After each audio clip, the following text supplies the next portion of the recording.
হিয়া ও ঘৰত আছনে চাওঁ এইফালে এবাৰ মাত দেচোন বৰ্তা আছো ঘৰতে কওকচোন কিবা কামত আহিছে এই ৰাস আমি পাতিছো নহয় আকৌ এইবাৰ ৰাসৰ আৰম্ভণি কৰিব হ'ল নহয় আৰু সেইকাৰণে আজি আখৰা যাবিহঁত চবকে খবৰ দি ফুৰিছো মই হয় নেকি বৰ ভাল লাগে কিন্তু ৰাসৰ সময়কত ৰাস বুলি ক'লে গাঁওখন কিবা উগুল থুগুল হৈ থাকে বৰ ভাল লাগে হ'ব বাৰু যাম দিয়ক ৰাস বুলিলে আৰু পিছ পৰি থাকিম নে পিছে কি হ'লনো মানে মোৰ এইবাৰ ৰাসত মেইন পাৰ্ট এটা কৰিবলৈ মন আছিল দৈৱকী বা ৰাধা কিবা এটা কৰিবলৈ পালে বৰ ভাল লাগিলহেঁতেন প্ৰতিবাৰেনো কিমান গোপী নাচি থাকিম আৰু সদায় আমি লোকৰ পাছত যোৱা গোপপালক গোপী এইবোৰহে নাচিবলৈ পাওঁ কিবা এটা মেইন পাৰ্ট পোৱা হ'লে কথা সেইটো বাৰু যাবিচোন কিজানি এবাৰ কিবা এটা দিয়ে বা যাবি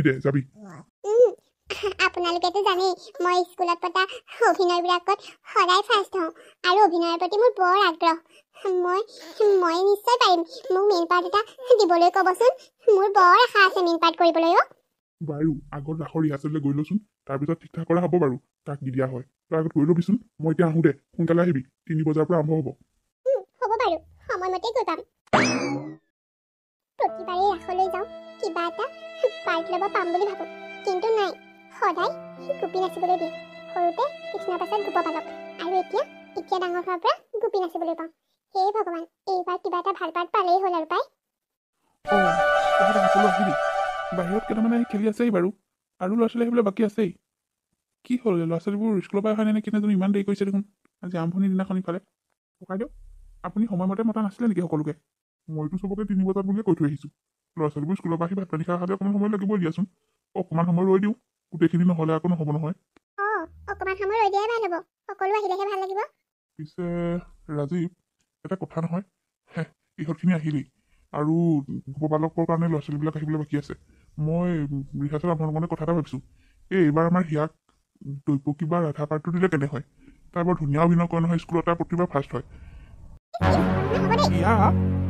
তহঁতৰ আকৌ কি হ'ল নহ'ব দেই দৈৱকী পাৰ্টটো মই লৈ আহিছোঁ ময়ে ল'ম আৰু ৰাধা মই লৈ আহিছোঁ ময়ে ল'ম তাকো ল'বলৈ নিদিওঁ তহঁতে বাৰে বাৰে লৈ আছ তহঁতে একেকেইজনী লৈ থাকিলে নহ'ব নহয় এবাৰ তাইকো চান্সটো দে তাই ইমান ধুনীয়া অভিনয় কৰে যেতিয়া তাই আগতে গোপী নাচি আছে তহঁতে এবাৰ কোনোবা এজনী ৰৈ দে তাই এবাৰ ৰাধা বা দৈৱকী লওক আকৌ নহ'ব মই যদি ৰাধা ল'বলৈ নাপাওঁ তেতিয়াহ'লে মই দেউতাক কিন্তু পইচা পাতি দিবলৈ নিদিওঁ আৰু ময়ো কৈ দিছোঁ মই যদি মেইন পাৰ্ট ল'বলৈ নাপাওঁ আমাৰ দেউতাই ৰাসলৈও নাহে ককাইদেউ এহেঁতে ঠিকেই কৈছে তুমিনো কি অদৰকাৰী কথাবোৰ উলিয়াইছা বাৰু কোৱাচোন অকল অভিনয় কৰিব জানিলেই নহ'ব আজিৰ যুগত তাই মেইন পাৰ্ট ল'বলৈ হ'লে তাই বাপেকে টকা দিব পাৰিব লাগিব আমাৰ ৰাসত সৰহকৈ তাই বাপেকে কেই টকা দিব পাৰিব খুব বেছি 50 টকা এটা যিমানৰ মানুহ সিমানতে থাকক দিয়া নালাগে গোপীকে নাচক মন থাকিলেই নহ'ব টকা থাকিব লাগিব টকা বুজিছ আজিৰ যুগত টকা নাথাকিলে একো লাভ নাই তোৰ বাপেৰে এইখন ৰাসত কিমান টকা দিব পাৰিব আৰু দিলোৱে যেনিবা তোক মানি ল'লো তোক দৈৱকী বা ৰাধা পাৰ্টটো দিলোৱে যেনিবা তোৰ ঘৰত তোৰ মাৰো এযোৰ পাটৰ কাপোৰ নাই এডাল ভাল গহনা নাই কি পিন্ধি ওলাবি তই কি পিন্ধি ওলাবি আজিকালি জাক জমকতা কিমান দেখিছ নে নাই ৰাসত তোক দি লৈ পেলাই মাৰে সেই লোকৰ ঘৰত কাম কৰিবলৈ যোৱা কাপোৰযোৰ পিন্ধি পেলাই তই ইয়াত ৰাধা আৰু দৈৱকী গাবলৈ আহিলে হ'ব বুলি ভাবিছ নি আজিকালি কিমান জাক জমককৈ পিন্ধা উৰা কৰে ক'ত পাবি তই সেইবোৰ মই সেইবোৰ লোকৰ পৰা হ'লেও আনিম নহয় খুৰাদেউ আপোনালোকে মোক মাত্ৰ পাৰ্টটো দি লওকচোন মই সকলোবোৰ গোটাম চুপ নালাগে ইয়াত গোপী নাচিবলৈ যে পাইছ তাকে ধন্যবাদ দে তহঁতৰ নিচিনা দুখীয়াবোৰে এইবোৰ পাৰ্ট ল'বলৈ আশা কৰি আহক কি কাৰণে আমাৰ দৰে দুখীয়া মানুহৰ ঘৰৰ ছোৱালীয়ে এইবোৰ আশা কৰাটোৱেই ভুল মোৰ বৰ ডাঙৰ ভুল হৈ গ'ল মোক ক্ষমা কৰি দিব হ'ব দিয়ক আমাৰ দৰে দুখীয়া মানুহৰ ঘৰৰ ছোৱালী ৰাসত নানাচিলেও হ'ব ধনী ধনী ঘৰৰ ল'ৰা ছোৱালী চাই ৰাসত নোযোৱাওক মই আৰু একোৱেই পাৰ্ট নলওঁ মই যাওঁ কথাটো ভাল নহ'ল বুজিছানে কি কথাটো ভাল নহ'ল গ'লে গৈ থাকক তাই নহ'লে কি আমাৰ ৰাসখন নহ'ব নেকি এজনী নোহোৱা হৈ গ'লে ৰাসখন নোহোৱা হৈ নাযায় নহয় ঠিকেই কৈছ তাই নানাছিলে নাই কথাটো ক'বলৈ পালোহে ইছ ৰাম বৰ ডাঙৰ কথাটো হ'ল কিনো মিছা কথাটো ক'লো যিমানৰ মানুহ সিমানত থাকিব লাগে ঐ তোমালোক ব'লা সকলো বাহিৰলৈ ব'লা ল'ৰা ছোৱালী সৰহকৈ আহিছে হ'বলা এসোপামান আহিছে আমি আৰম্ভ কৰোঁগৈ ব'লা এইবোৰ কথা বাদ দিয়া সময় ৰৈ নাথাকে নহয়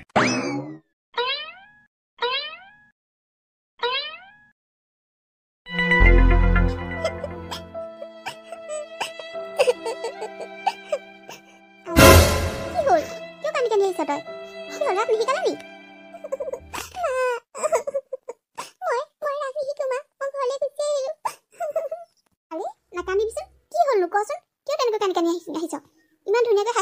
ওলাই গৈছিলি আৰু এতিয়া এনেকৈ টানি কাটি ওলাইছহি যে মা তুমিতো জানা মই এইবাৰ ৰাখত ৰাধা বা দৈৱকী ল'বলৈ কিমান আশা কৰি আছিলো অথনি খুৰাদেউকো কৈ পঠিয়াইছিলো খুৰাদেউৰ কথাটো উলিয়াইছিল তাত কিন্তু খুৰাহঁতে মোক নিদিয়ে মেইন পাৰ্ট ল'বলৈ আমাৰ বোলে ৰাসত দিবলৈ লোকৰ দৰে টকা নাই আৰু ৰাসত ভালদৰে পিন্ধিবলৈ কাপোৰ কানি নাই সেইবাবে বোলে আমাৰ দৰে দুখীয়া মানুহে ভাল পাৰ্ট লোৱাৰ কথা চিন্তা কৰিব নালাগে মোক অপমান কৰিলে মা মোৰ লগৰ জনী যে সিহঁতেও মোক বৰকৈ হাঁহিলে সিহঁতৰ দেউতাকহঁতে পইচা দিব পাৰিব কাৰণে সিহঁতকে বোলে ৰাধা দৈৱকী এই মেইন পাৰ্টবোৰ দিব আমি বোলে সেইবোৰ লোৱাৰ যোগ্য নহয় মা সিহঁতে তোক কেনেকৈ ক'ব পাৰিলে হা টকা পইচা নাই বাবে আমিবিলাকে কি ভাল পাৰ্ট এটা লোৱাৰ যোগ্য নহয় অ' মা আমাৰ দৰে দুখীয়া মানুহে ডাঙৰ অভিনয়ৰ বাবে আশা কৰি লাভ নাই মা সঁচাকৈ কিয় যে কৈছিলো বৰ অপমান পালো মা নানাচো মই একোৱেই নানাচো এইবাৰ ৰাসত প্ৰতিবাৰে ৰাসত যি পাৰ্ট দিয়ে তাকে লওঁ কিন্তু এইবাৰ বৰ মন আছিলে কিবা এটা ভাল পাৰ্ট লোৱাৰ সেয়েহে মই কথাটো কৈছিলো অ' মা মই ঘৰত নাথাকো মা মই গুৱাহাটী মাহীহঁতৰ ঘৰলৈকে যাওঁ মাহীৰ লগত গৈ মই অভিনয় শিকিবৰ বাবে মই কোৰ্চ এটা কৰোঁ মা মোৰ বৰ ডাঙৰ সপোন আছে মই এজনী অভিনেত্ৰী হোৱাৰ মই ইয়াত নাথাকো কেনেবাকৈ কিবা এটা কৰি মোক মাহীৰ ঘৰলৈ পঠোৱাৰ ব্যৱস্থা কৰ মা মই ইয়াত নাথাকো ৰাসৰ বতৰত মই খোলৰ মাত শুনি ঘৰত সোমাই থাকিব নোৱাৰো মা মই মাহীৰ ঘৰলৈকে যাওঁগে মা তুমি কিবা এটা কৰি মোক পঠিওৱাৰ ব্যৱস্থা কৰা বহুত দুখ পালো আজি বহুত দুখ পালো মোৰ দেউতাই হাজাৰ টকা ৰাখত দিব নোৱাৰে বাবে মই আজি ৰাখত ভাল পাৰ্ট এটা নাপালো মা হ'ব দে আইজনী তই চিন্তা কৰিব নালাগে মই মাহীৰৰ লগত কথা বতৰা পাতি তোক তালৈ যোৱাৰ ব্যৱস্থাটো কৰি দিম তই ইয়াত থাকিব নালাগে তই মাহীৰৰ ঘৰত থাকি তই অভিনয়ৰ কোচিং এটা কৰিবি ভগৱানে তোক নিশ্চয় আগুৱাই দিব সোনকালে ৰেডি হ মহায়ে তোক কোচিং ক্লাছটোত থৈ যাবগৈ অফিচলৈ যাওঁতে তোক লগতে লৈ যাওঁ বুলি কৈছে অ' হয় নেকি মাহী অ' মাহী মোৰ যে বৰ ভয় লাগিছে জানানে এই এজনী ভয় কৰিবলগীয়া কি আছে ইমান ধুনীয়াকৈ এক্টিং কৰয় কিবা কৰিবলৈ ক'লে নিসংকোচে অকণো ভয় নকৰাকৈ কৰিবি ভয় কৰি থাকিলে মানে তোক আকৰি বুলি ভাবিব অঁ সেইটো হয় অৱশ্যে ভয় চয়বিলাক নাইকিয়া কৰিব লাগিব অঁ তোন আকৌ ভয় কৰি থাকিলে জীৱনত একোৱে কৰিব নোৱাৰিবি যা ওলাগৈ মহাৰে গা পা ধুই ওলাইছেই হ'ব দে মাহী মই ওলাই লওঁ ৰ মাহী ঐ আশীৰ্বাদ কৰিবি মই যাতে মোৰ সপোনটো পূৰণ কৰিব পাৰোঁ আমাৰ আশীৰ্বাদ তোৰ লগত সদায় আছে যা সকলোবোৰ ভালে হৈ যাব তোৰ মনৰ আশাটোও পূৰণ হ'ব দে মই তেতিয়াহ'লে এতিয়া ওলাই লওঁ ভালকৈ কাপোৰ এসাঁজ পিন্ধি লওঁগৈ অঁ যা মই ভাত উলিয়াওঁগৈ সোনকালে আহ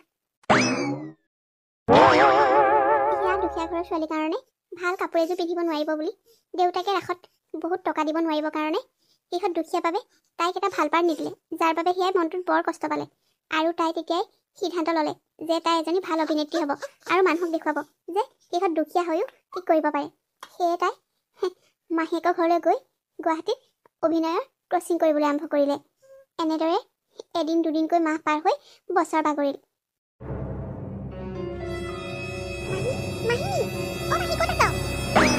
ক'ব নোৱাৰা হৈছে কি হ'ল ক'ব নোৱাৰা হোৱা কথাই মই যে কৰিছিলোঁ ছবিখন বিৰাট হিট হৈছে গম পাইছনে নাই তই সকলোৱে মোক একেবাৰে অট'গ্ৰাফ লৈছে নহয় গম পাৱ নে প্ৰথমখন ছবি অভিনয় কৰি যে মই যে এনেকৈ সফল হ'ব পাৰিম ভবাই নাছিলোঁ মাহী মোৰ যে বহুত ভাল লাগিছে কি বৰ ভাল কথা দে বৰ ভাল কথা তোৰ কষ্ট অন্তত সাৰ্থক হৈছে ঐ এনেদৰে কাম কৰি আগবাঢ়িছা আৰু উন্নতি হ'ব তোৰ অঁ মাহী মোক 2-3জন পুলিচাই লগ কৰিছে নহয় তেওঁলোকৰ ছবি বুলি মই অভিনয় কৰিব লাগে তাকো মেইন পাৰ্টত ৱাও এইটো দেখোন বৰ ভাল খবৰ তই অলপ দিনতে একেবাৰে বিৰাট জনপ্ৰিয় হৈ পৰিছ দেই অঁ মাহী মোক এই নিউজ চেনেলতো ইণ্টাৰভিউ দিবলৈ মাতিছে নহয় আকৌ একেবাৰে বাটত লগ পাই গোটেই মানে মানুহবিলাকে মোৰ পৰা অট'গ্ৰাফ লৈছে কিমান যে ভাল লাগিছে মই যে এইবোৰে সপোন লৈ পেলাই ইয়ালৈ আহিছিলোঁ মাহী তই আৰু মহাই মোক বহুত সহায় কৰিছ যাৰ বাবে মই আজি এইখিনি হ'বলৈ সক্ষম হৈছোঁ মোৰ বহুত ভাল লাগিছে মাহী মই যেন ছাকচেছ হৈছোঁ মাহী হওক তেওঁ দে তোৰ গাঁৱৰ মানুহে তোক যেনেকৈ তহঁতক দুখীয়া বুলি হাঁহি তোক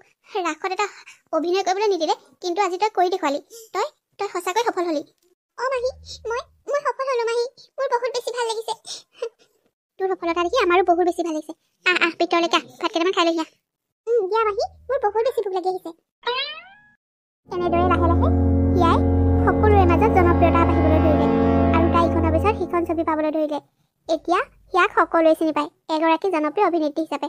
এনেদৰে দিন বাগৰি মাহ বছৰ পাৰ হ'বলৈ ধৰিলে। হিয়াৰ জনপ্ৰিয়তা দুগুণ বাঢ়িবলৈ ধৰিলে আৰু হিয়াই যি ইনকাম কৰিবলৈ ধৰিলে সেই ইনকামেৰে নিজৰ ঘৰখন ধুনীয়াকৈ সজাই ল'লে। কোৱাচোন কি কামত আহিছিলে আমাৰ ঘৰলৈ? নবৌ, আমি হিয়াক বিচাৰি আহিছিলোঁ। আপোনালোক ক'ৰবালৈ যায় হ'বলা? হয় হয়, ৰংপুৰীয়া গাঁৱত আজি সম্বৰ্ধনা অনুষ্ঠান এটা আছে। তালৈকে আমাৰ হিয়াক মাতিছে। তাত তাইক সম্বৰ্ধনা জনাবৰ বাবে তালৈকে যাবলৈ ওলাই আছোঁ। কোৱাচোন তোমালোক পিছে কিয় আহিছিলা? হয় নেকি? ময়ো পিছে দৰকাৰ এটাতহে আহিছিলোঁ। সেইবাৰ আমাৰ ৰাস আহিলেই নহয়, সেয়েহে ভাবিছোঁ এইবাৰ হিয়াক সেই ৰাসত দৈৱকী পাৰ্টটো দিওঁ। মানুহেও ভাল পাব দিয়কচোন, বিশেষকৈ তাই এতিয়া ইমান জনপ্ৰিয় হৈ পৰিল। গতিকে গাঁৱৰে ছোৱালীজনী থাকোঁতে বেলেগকনো কিয় দিওঁ, সেয়েহে ভাবিলোঁ তাইকে দৈৱকী পাৰ্টটো দিবলৈ কওঁ বুলি। কি আচৰিত, যিজন মানুহে মোক এটা সময়ত দুখীয়া কাৰণে মোক দৈৱকী আৰু ৰাধা পাৰ্টটো গাবলৈ নিদিলে, সেই মানুহজনে যে নিজেই মোৰ ঘৰত মোক দৈৱকী গাবলৈ মাতিবলৈ আহিছে। দিয়া, তই সেইবোৰ কথা এতিয়াও ধৰি আছনে? পাহৰি যা আৰু সেইবোৰ কথা। এতিয়া সেই আগৰ দিনো নাই আৰু সেইবোৰ কথাও পাহৰি যা আৰু পাই। গাঁৱৰ ছোৱালীজনী হৈ তেনেকে কওঁনে? শুনা ৰাজীৱ, তুমি পাহৰি যাব পাৰা, কিন্তু আমি এইবোৰ কথা কেতিয়াও নাপাহৰোঁ। তুমি মোৰ ছোৱালীজনীক সেইকণ সময়ত বহুত কন্দুৱালা, যাৰ বাবে তাই সেইকণ সময়ত ঘৰত থাকিবলৈ শান্তি নাপালে। আৰু এতিয়া তাই জনপ্ৰিয়তা পোৱা দেখি ঘৰলৈকে বিচাৰি আহিছা। তোমালোকৰ সিমানেই চিন্তাধাৰা হা? গাঁৱৰ প্ৰতিভা থকা ছোৱালীজনীক তোমালোকে সেই পাৰ্টটো নিদি ধনী ঘৰৰ টকা দিব পৰা বাপেকৰ জীয়েকক সেই ভাল ভাল পাৰ্টবোৰ কৰিবলৈ দিছিলা আৰু আমাৰ ইয়াক পিছত ওলোৱা গোপী নাচিবলৈ দিছিলা। সেইবোৰ কথা তুমি পাহৰিব পাৰা, আমি পাহৰিব নোৱাৰোঁ, কেতিয়াও নোৱাৰোঁ। নবৌ, আপুনি বাৰু তেনেকে কয়নে বাৰু? মোৰ ভুল হৈছিল দিয়ক। এতিয়া সেইবোৰ পাহৰি যা আৰু হিয়া। নিজৰ গাঁৱৰে ৰাসখন যেতিয়া নিজৰ গাঁওখনত দৈৱকী পাৰ্টটো গাই দিয়ে আৰু তেতিয়া অন্ততঃ মানুহ অলপো বাঢ়িব। যিহেতু তই এতিয়া ইমান জনপ্ৰিয় হৈ আছ, তোক চাবলৈ মানুহ বহুত দূৰৰ পৰা আহিব নহয়। ক্ষমা কৰিব, আপোনালোকৰ সেইখন ৰাসত মই পঢ়ি দিবলৈ নাযাওঁ, যিখন ৰাস কমিটিয়ে মোক এটা সময়ত ইমান অপমান কৰিছিল। মোৰ দেউতাই বহুত টকা দিব নোৱাৰে বাবে আপোনালোকে মোক ভাল পাৰ্ট এটা দিবলৈ কুণ্ঠাবোধ কৰিছিল আৰু দুখীয়া বুলি হাঁহি খেলি পঠিয়াইছিল। কি বুলি কৈছিল আপুনি? আজিৰ যুগত টকাই সকলো, অভিনয়ৰ কোনো কাম নাই। টকা থাকিলেহে ভাল ভাল পাৰ্ট পাব পাৰি। মোৰ দেউতাই সৰহকৈ টকা দিব নোৱাৰিবৰ কাৰণে মোক ভাল পাৰ্ট এটা দিবলৈ আপুনি একেবাৰে বেয়া পাইছিল আৰু মোক ইমান বেয়াকৈ কৈ তাৰ পৰা খেলি পঠিয়াইছিল। পিছে এতিয়া কি আহিছে? এতিয়া মই জনপ্ৰিয় হোৱা দেখি মোৰ ওচৰলৈ আহিছে, নহ'লেতো কেতিয়াও নাহিলেহেঁতেন। আপোনালোকৰ দৰে স্বাৰ্থপৰ মানুহৰ ওচৰত মই কেতিয়াও এইবোৰ অভিনয় কৰিবলৈ নাযাওঁ। আপোনাৰ ৰাস আপুনিয়ে পাতক, আপুনি ধনী ঘৰৰ ছোৱালী চাই দৈৱকী ৰাধাৰ পাত দিয়গৈ যাওক। মোৰ ওচৰত আহি একো লাভ নাই। হিয়া, মই তোক ক্ষমা খুজিছোঁ। প্লিজ তই মোক ক্ষমা কৰি দে। মই তোক সেই সময়ত তেনেকৈ ক'ব নালাগিছিল। প্লিজ মোক তই ক্ষমা কৰি দে। হ'ব যাওক, মই আপোনাক ক্ষমা কৰি দিছোঁ, কিন্তু আপুনি পতা ৰাসত মই কেতিয়াও ভৰি দিবলৈ নাযাওঁ। এয়া মোৰ প্ৰতিজ্ঞা। কাৰণ যিখন সমাজত মই ইমান অপমান পাইছিলোঁ, সেইখন সমাজত মই কেতিয়াও সহজভাৱে ল'ব নোৱাৰোঁ। এতিয়া মোক ভাল পোৱা মানুহ বহুত বেছি আছে, মই তেওঁলোকক ওচৰত যাম। ধনী দুখীয়া আমি বাছ বিচাৰ নকৰোঁ। টকা নিদিলেও মই কিছুমান ৰাসত গৈ অভিনয় কৰি দি আহিম, কিন্তু আপোনালোকৰ দৰে লোভীয়া স্বাৰ্থপৰ আৰু দুখীয়া মানুহক ঘিণ কৰা মানুহৰ লগত মই কেতিয়াও কাম কৰিবলৈ নাযাওঁ। এতিয়া আপোনালোক যাব পাৰে, আমি এফালে যাবলৈ ওলাই আছোঁ। বাৰু তেতিয়াহ'লে আহিছোঁ। ঠিক আছে, আমাৰ মানে অলপ দেৰি হৈছে। সম্বৰ্ধনা অনুষ্ঠানটো সোনকালে পাবগৈ লাগিব যে। বহুত ভাল কৰিলি, এইবোৰ মানুহক এনেকৈ কথা ক'ব লাগে। এটা সময়ততো সিহঁতে কম কমাই থৈছে আৰু আজি লাজ চৰম নোহোৱাকৈ এনেকৈ তোক সিহঁতৰ তাত নাচিব দৈৱকী ল'বলৈ মাতিবলৈ আহিলে। লাজ চৰম নাই। ধনী দুখীয়া বাছ বিচাৰ কৰি সকল সিহঁতে ধনী মানুহকহে গুৰুত্ব দিয়ে, দুখীয়াক গুৰুত্ব নিদিয়ে। গতিকে সিহঁতৰ নিচিনা দালালবোৰক আমিও গুৰুত্ব নিদিওঁ। মাজনী গৈ থাকোঁ আমি। তুমি ঠিকেই কৈছা, ইহঁতক এনেকৈয়ে শিকাই দিব লাগে, তেতিয়াহে যদি ইহঁতৰ মূৰত মান আহে। বলা আমাৰ গৈ থাকোঁ, নহ'লে দেৰিয়ে হ'ব। যিখন ৰাসত নাচিবলৈ গৈ হিয়াই অপমানিত হৈ ঘূৰি আহিবলগীয়া হৈছিল। দেউতাক দুখীয়াৰ কাৰণে ৰাসত সৰহকৈ টকা দিব নোৱাৰাৰ বাবে হিয়াৰ অভিনয়ৰ যোগ্যতা থাকিও তাই এটা ভাল পাৰ্ট গাবলৈ নাপালে আৰু তাইক দুখীয়া বুলি হাঁহি ঠাট্টা মস্কৰা কৰি খেদি পঠিয়াইছিল। কিন্তু আজি হিয়াই নিজৰ কষ্টৰ ওপৰত ভিত্তি কৰি তাই যি জনপ্ৰিয়তা অৰ্জন কৰিলে, সেই জনপ্ৰিয়তা অৰ্জনৰ কাৰণেই সেইখন কমিটিৰ মানুহেই হিয়াক দৈৱকী পাৰ্ট ল'বলৈ অনুৰোধ কৰিছিল। কিন্তু হিয়াই তেওঁলোকৰ প্ৰস্তাৱ নাকচ কৰি পঠিয়াই দিলে আৰু তেওঁলোকক উপযুক্ত সন্মান দিলে। আৰু বন্ধু বান্ধৱীসকল, ইমানতে আজি কাহিনীটো শেষ হ'ল। আপোনালোকে বাৰু কাহিনীটো চাই কেনেকুৱা পালে? যদিহে ভাল পালে তেতিয়াহ'লে লাইক কৰিব, কমেণ্ট কৰিব আৰু শ্বেয়াৰ কৰিব। আৰু আপোনালোক যিসকলে মোৰ চেনেলত এতিয়ালৈকে ছাবস্ক্ৰাইব কৰা নাই, তেওঁলোকে প্লিজ চেনেলটো ছাবস্ক্ৰাইব কৰি দিব আৰু কাষতে থকা বেল আইকনটো প্ৰেছ কৰিবলৈ কিন্তু একেবাৰে নাপাহৰিব। আপোনালোকে কিন্তু কাহিনীটো চাই কেনেকুৱা পালে কমেণ্ট এটা কৰি জনাব। আজিকালি আমাৰ সমাজবিলাকত কিন্তু এনেকুৱা ধৰণৰ ঘটনাই ঘটি আছে দেই, নহয়নে বাৰু? কমেণ্ট কৰি জনাবলৈ নাপাহৰিব। ধন্যবাদ।